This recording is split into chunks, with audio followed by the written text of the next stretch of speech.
what is motion media? Is visual media that gives the appearance of a movement. Ibig sabihin yung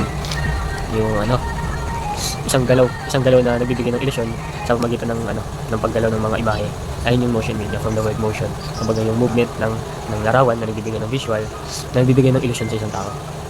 So it can be a collection of graphic footage, videos. It is combined with audios, text, and or interactive content to create multimedia. So ano daw yan? Collection daw yun ng graphics, pwede daw graphics, footage, videos, mga ganun. May dalawang form yung motion media. Yung una, informal. Yung pangalawa, formal. Ito yung definition niya, created by individual, often for personal use. Yun yung informal. So yung informal daw, pagdating sa motion media, ginagamit mo raw yung sa magitan ng ginagamit mo raw yung para sa sarili mo, para sa sariling paggamit. Then yung formal media para sa professional mo paggagamit sa industry. Yun yung pinagkaiba ng informal and formal. So merong 5 steps sa formal production of animation. Yung una, writing the story. Pangalawa, script is written and dialogue is recorded. Pangatlo, animators stretch major scenes in betweeners, fill in the gaps. Pang-apat, background music and background details are added. Pang-lima, drawings are rendered. Merong mga types of motion according to format, according to purpose, according to source, according to audience. Babasahin ko na lang muna. Animation, animated GIFs, graphic interchange format, flash active, and dynamic. Yan yung mga example niya ng animation. Then according to purpose, meron tatlo: education, entertainment, and advertising. So according to source, meron din tatlo: personal, social media, and media companies. So according to audience, merong apat: private and public, and general and directed. So let's proceed to the elements of motion media. So let's start first with speed. Speed. A fast movement gives vigor and vitality, intensifying emotions. Slow movements connotes lethargy, solemnity, or sadness. So basically, ang speed ay tumutukoy lamang sa kung gaano kabilis o kabagal ang galaw ng isang video. So kapag mabilis ang movement, nagdadala ito ng energy at excitement sa isang scene. Katulad na lamang sa mga action movies. Mabilis yung mga galaw para mas maramdaman natin yung thrill or tension ng isang scene. Pero kapag mabagal naman, mas nagiging dramatic ang dating.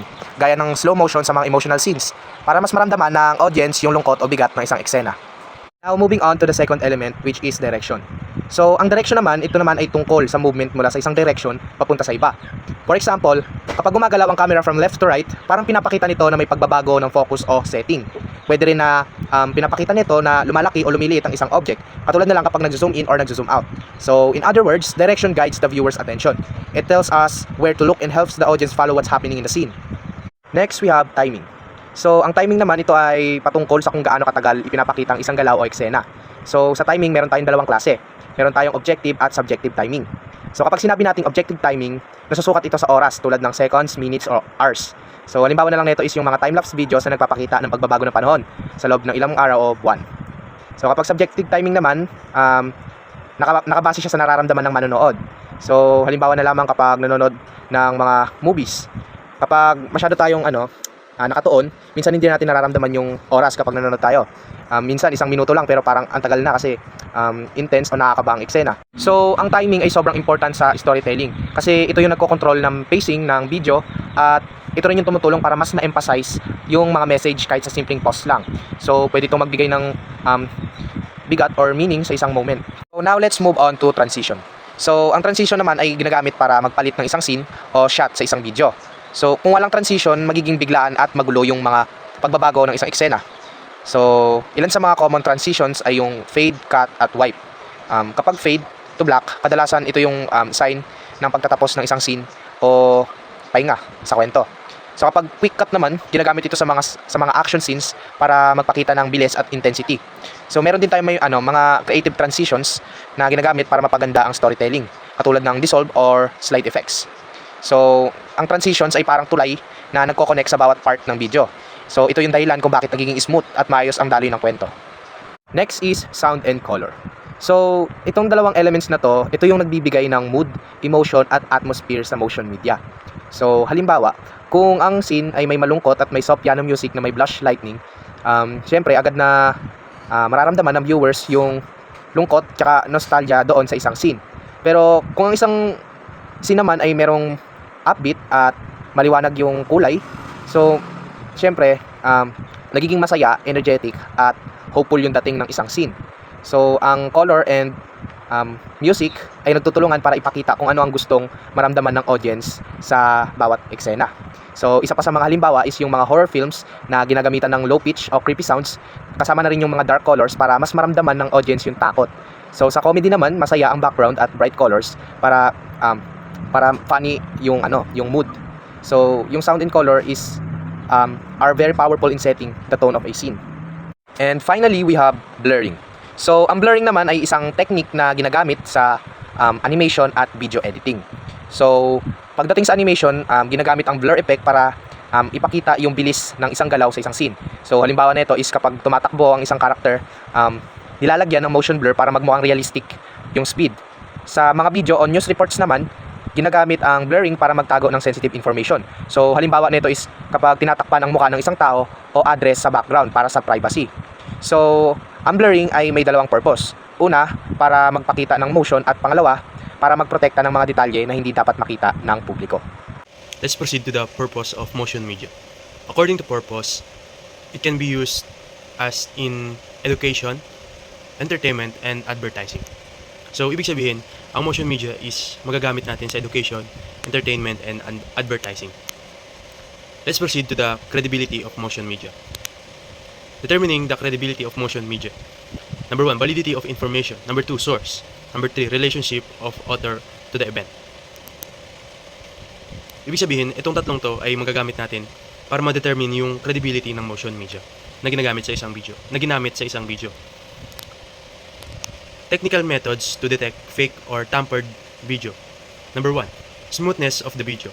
This is often detected when movements are not smooth, when action seems to jump from one position to another, as if some action was missing.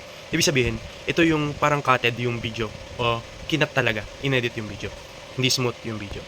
Number 2, lighting coverage matches.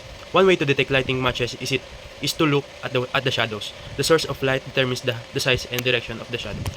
Ibig sabihin, kumbaga ako ngayon, madedetermine natin kung nasaan yung ilaw, which is nandun. Kasi mas maliwanag dito yung part ng mukha ko. At kung gumanto ako, mas maliwanag yung dito. At makikita natin nandito yung liwanag. Ganun po ang lighting coverage matches. Number 3, scale and size consistent. Scale refers to how the size of the objects in reference to one another are near the real thing. Ibig sabihin, kung sinum mo yung isang video, is makikita mo na ganun din kalayo o kalapit yung reference na isang bagay sa isang bagay. At kung sinum out mo, ganun naman kalapit. Gets po ba? Katulad nga ng sabi dito, if the picture is reduced or enlarged by a certain percent, then all of the objects should be resized by that percent. Objects that are far away are usually smaller than objects that are nearer. Let's proceed to the advantage of motion media. Number 1, it captures motion in a manner that can be viewed repeatedly. Number 2, it can show process in detail and in sequence. It enables learning with motion. So, ang motion media pala ay nagre-record ng isang video o siya yung nag-animate ng isang animation o ng isang manga. At may matututunan din po tayo dito sa ating panonood ng motion media. Let's proceed to the limitations of motion media. Number 1, compared to other forms of visual media, the viewer cannot always interrupt the presentation. Number 2, it is oftentimes more costly than other forms of visual media. Number 3, other data may be presented best using still images. Examples are graphs, diagrams, and so on. Last is, it is subject to misinterpretation. So, sa madaling sabi, ang limitation ng motion media is hindi natin ito makokontrol at hindi natin ma-interrupt habang nagpe-present ang motion media. Pangalawa is, mas mahal to sa ibang production katulad ng still images na ginagamit nila. At panghuli, ay subject to sa misinterpretation dahil sa iba't ibang perspective ng mga nanonood dito. Yun lamang po. At ngayon, ipapaliwanag ko po ang tungkol sa motion media at sa mga halimbawa nito. So, aral tayo kung ano nga po pala ang motion media.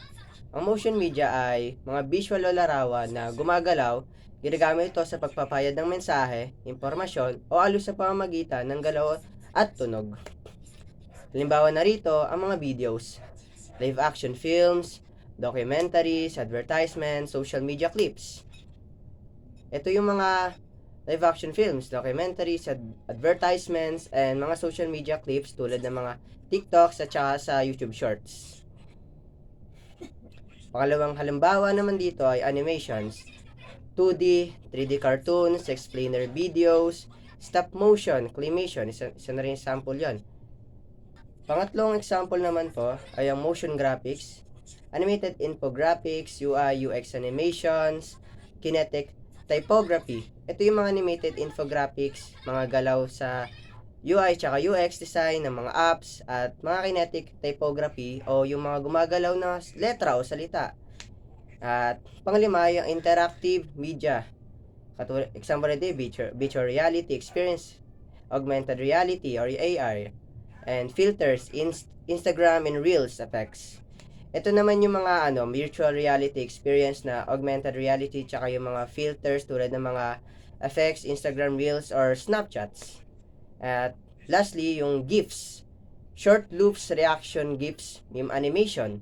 Ito yung mga reaction GIFs o meme animations na madalas nating ginagamit sa chats o social media para magpahayag ng emotions. So, importance of motion media and information.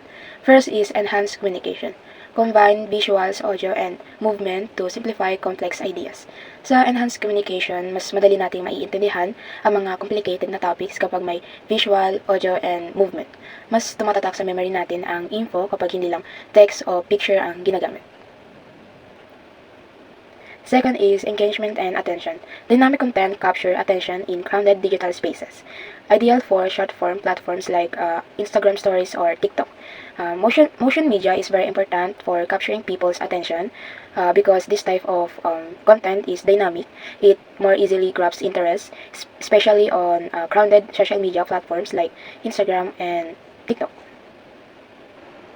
Third is education and training. Malaki ang role ng motion media sa training, especially when practical learning is needed, such as in medical VR. Digital step-by-step tutorials give learners the chance to watch the process na paulit-ulit until they master it. Fourth is marketing and branding. Storytelling tool for emotional connections. One of the most important uses of motion media in marketing is as a powerful storytelling tool. Through brand commercials, it creates strong emotional connection with consumers, which helps build loyalty and interest in the product or service. Fifth is cultural and social impact. Preserves tradition via documentaries or animated histories.